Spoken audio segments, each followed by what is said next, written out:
So yet another spur of the moment decision. I'm thinking of the forecast for the weekend. It's looking pretty grim, so there'll probably be no boats. I'm supposed to have a group of volunteers in as well. I don't think that's going to happen. So I think today I'm going to go around the red route, and the red route takes you up onto that point there in the distance. I'll show you on the map.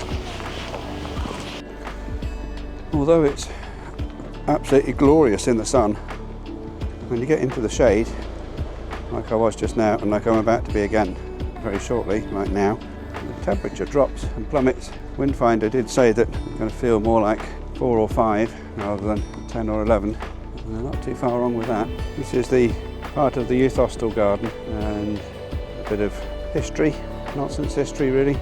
Back in 1959, when 4 or 5 lads from Leighton School near Reading came over to do a bit of bird watching on the advice of the BTO, British Trust for Ornithology. They stayed in the youth hostel, which was then privately owned, and when they returned in 1960 to rent it again, these lads have been given the opportunity, first refusal, and again I'm going to have to put this on screen, but I think it was for the vast sum of 400 punts, which in those days was a lot of money, and they couldn't have it. But this could have been the observatory grounds.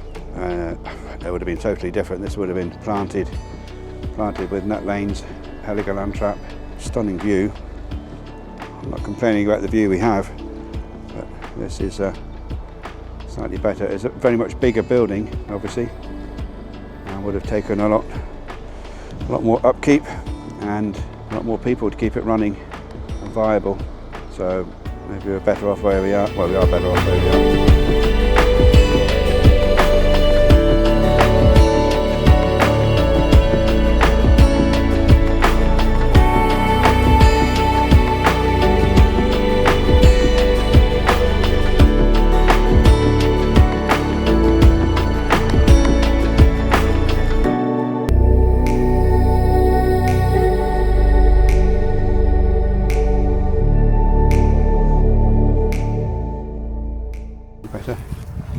Now we start on the grassy track, which I'm not going to film too much walking along, because it'll be too jerky for you to watch.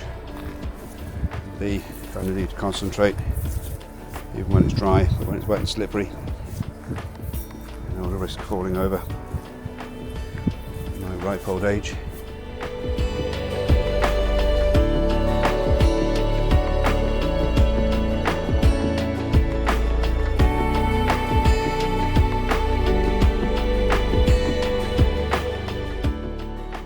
Hopefully this isn't going to be too slippery. Shouldn't be, but famous last words, shouldn't.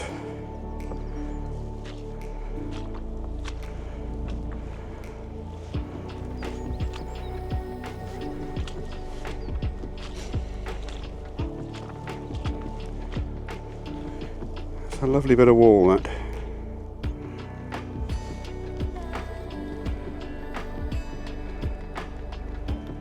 On the top there on the horizon. Alright, just coming to the first of a couple of little scrambles. Doesn't look much here, but it necessitates putting the camera away. And the next bit. This is going to be very breathy, I know, but anyway, yeah, so this is again South Harbour and the village. Skull in the distance behind, and Blannon, world famous Blannon. Wow, wow, wow. Goal photobombing. Another few metres and we reach the summit of Mount Bullig.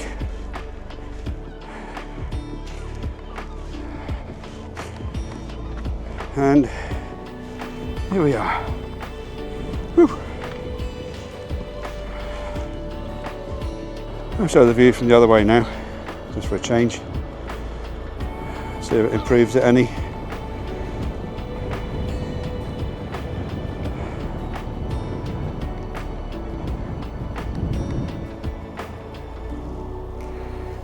Is it glorious?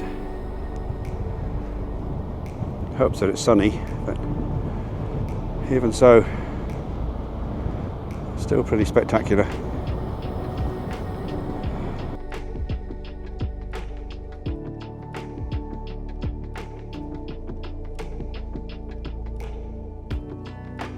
I always think this is a bit of a wow moment when you get to the corner here. You walked up looking at South Harbour all the way, and then you just get here to the corner and there's nothing down there until you reach maybe a little headland off Morocco, and then it's the Antarctic. And once you get past Blannon and the Bill and the Mizzen, there's nothing out there till you get to America. Kind of makes you feel a bit small, doesn't it, really? Again, it's stunningly beautiful. I don't ever get tired of seeing views like this. You can spend hours just sitting up here watching and hoping. You never know what you're going to see on a sea watch. Very often it's nothing. Anyway, time for the camera off, and I'm going to sit and watch. So now the track follows the coast all the way along, almost as far as the two towers. So we're going to leave South Harbour behind. She's down there. We are going to go along the coast here, along the track, eventually get to the towers, take a little detour down this first ridge and look back, because under here there's a nice little sea arch which you can see from Blannon and you can see from that ridge.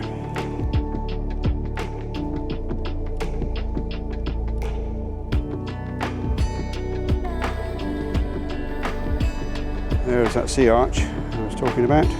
Just past a little sign saying don't go any farther, but as you can see, no one else takes much notice of that. I'm not going to go too far. I'm not going to go any farther than here I don't think, because you slip. It's actually not that bad here, although there is a steep drop directly beneath me down to the grass, and on that side there's quite a steep drop. But there's the archway.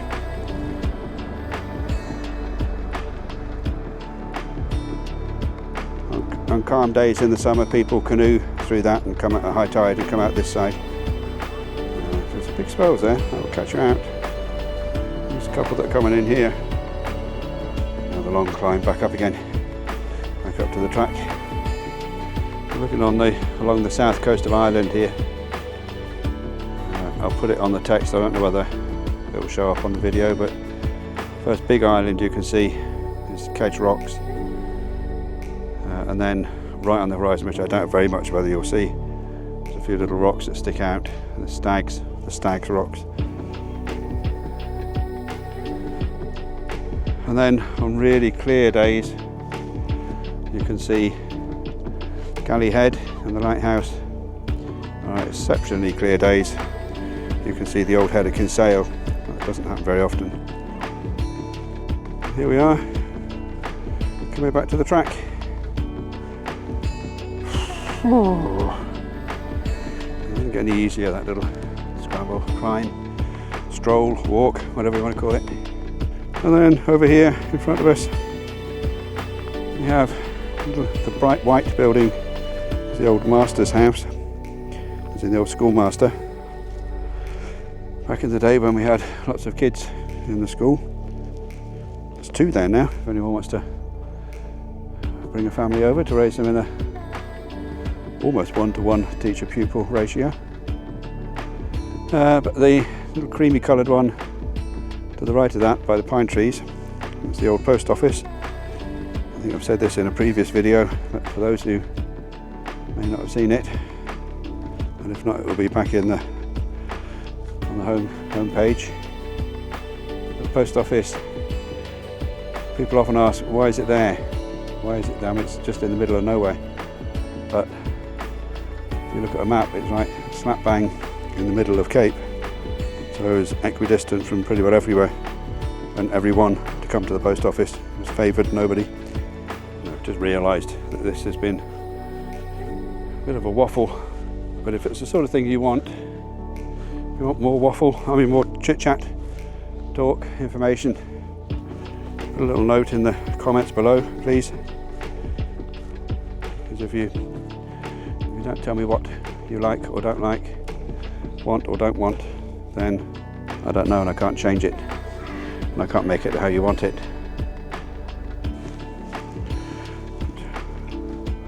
So through a little stile, and then we follow a different wall coming inland, which will take us back towards Mara Farm, and somewhere you can get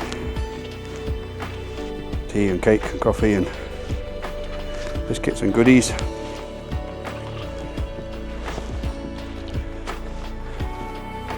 If you're planning on coming up here, not to Mara Farm, but planning on coming up along this little track in the next week or two, I would strongly recommend wearing wellies.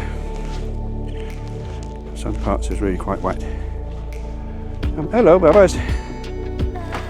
You've got a few little friends coming to say hello. Hello. It's very inquisitive, cows. Another reason why they say no dogs, of course, up here. There's always cattle somewhere around on this bit of land.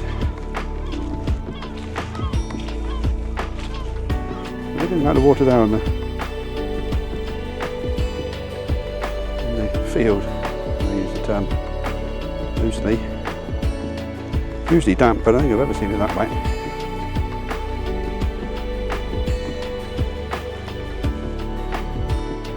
And here we have it. We'll look at the view first. It's the two towers, and then sort of come up a bit higher.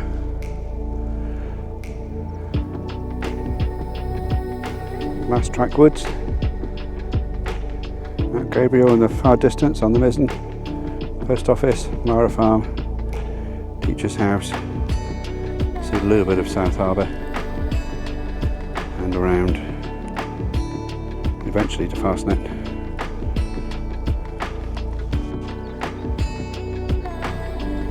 Squeaky gate you can hear. There's a guinea fowl.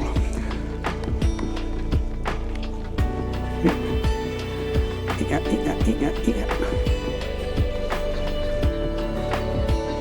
You can see a little track that I'm going to go down here, down this little boreen. Is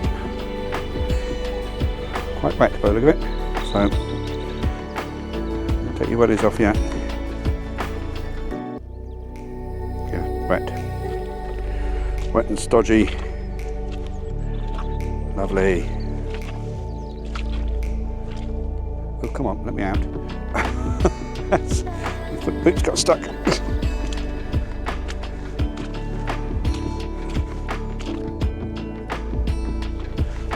Ah, look, little running ducks.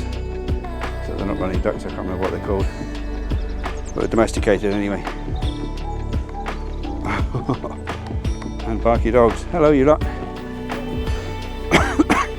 Hello, where are you going to go? Panic. Don't panic.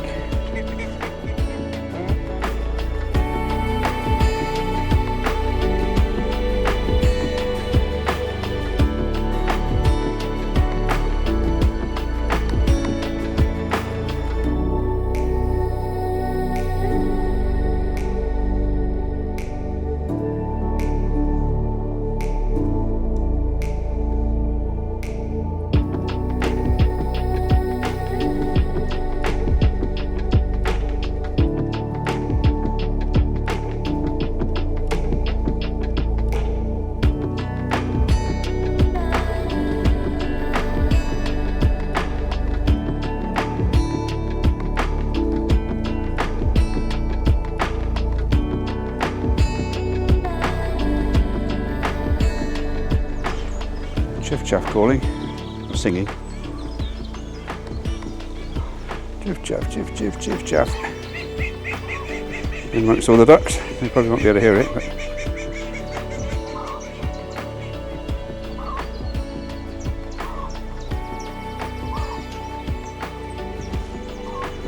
and some lovely primroses down there under the willow. And the chiff chaff as well there, a bit closer. That is it, we're back on the road. Up the hill is the way to the two towers, and where we're going is down the hill back home. We're just coming up now to something you don't see very often on the mainland anymore, sadly. It's a little honesty box for hens' eggs and ducks' eggs. Yeah, lovely. The honesty box, I put a fiver in. 6 lovely fresh hens' eggs.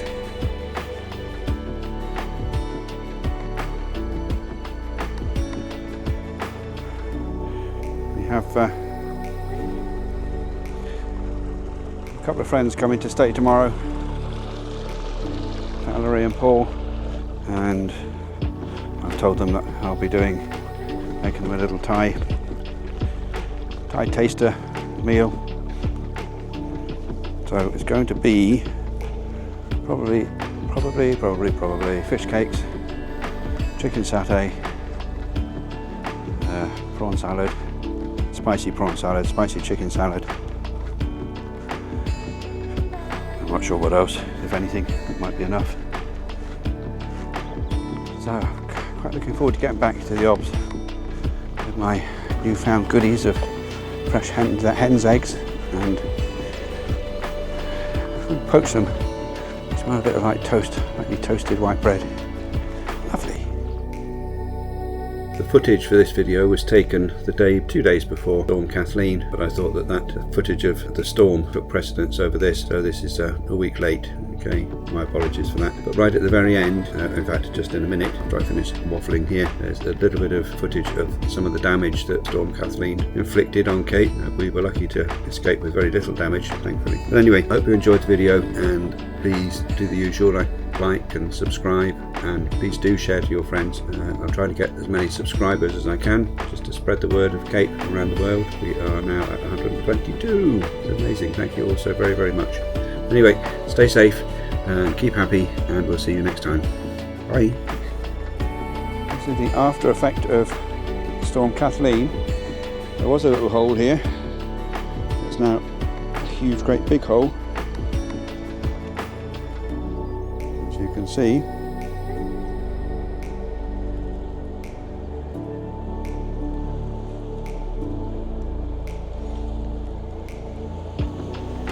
Heavily undermined over there. And you can see this near bit of soil, stones that were hanging diagonally. That's all about to come out. The grass is just hanging there, that's right back, cut way back, almost to the stone wall above.